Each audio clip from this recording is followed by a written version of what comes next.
In the shadow of the Colosseum, where the echoes of gladiators' roars once filled the air, lies the story of a civilization that ruled the world for centuries. The Roman Empire was a place where gods walked among mortals, where emperors were both deities and devils, and where the line between triumph and tragedy was often blurred.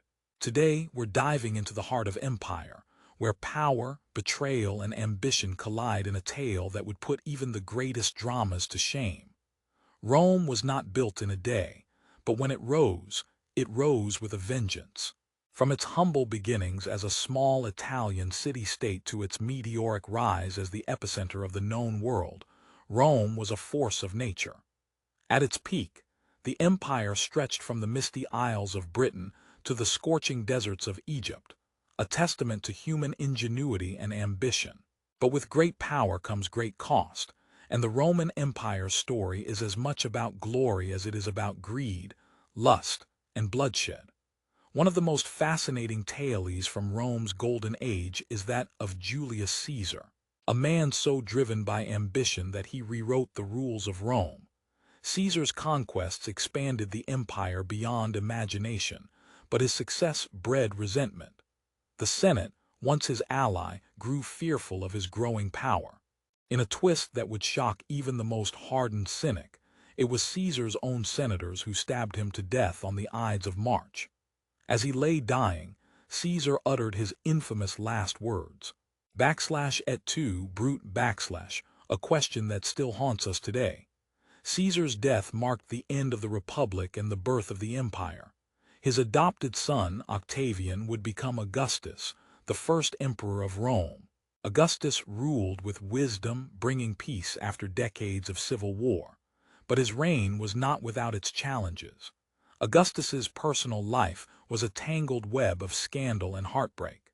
His daughter Julia was exiled for her alleged adultery, and his grandsons, whom he groomed to succeed him, died under mysterious circumstances. Yet, Augustus's legacy endured, and he is remembered as the father of the empire. As the empire grew, so did its excesses. Nero, one of Rome's most infamous emperors, ruled with a theatrical flair that bordered on madness. He was known for his love of the arts, but also for his brutality. Nero's reign was marked by the Great Fire of Rome, which burned down much of the city. While legend claims Nero fiddled while Rome burned, historians now believe he was actually away at the time.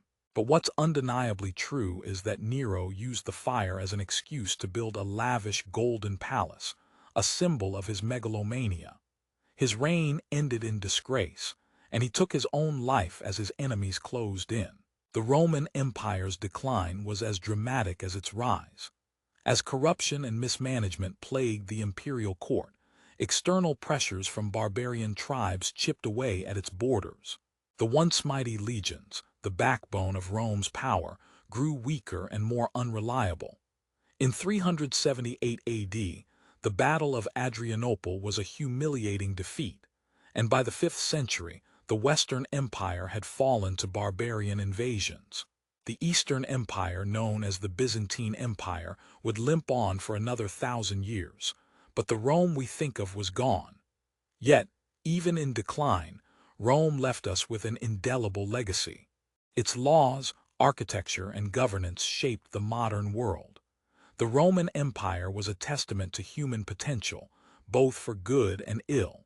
It reminds us that even the greatest civilizations are not immune to the forces of time and hubris. So the next time you walk past a Roman ruin or see a movie about gladiators, remember, behind the grandeur and glory, there were real people with real struggles, real fears, and real ambitions. Their story is our story, a reminder that history is never truly dead, it's just waiting to be uncovered. If you enjoyed this journey through the Roman Empire, don't forget to like, comment,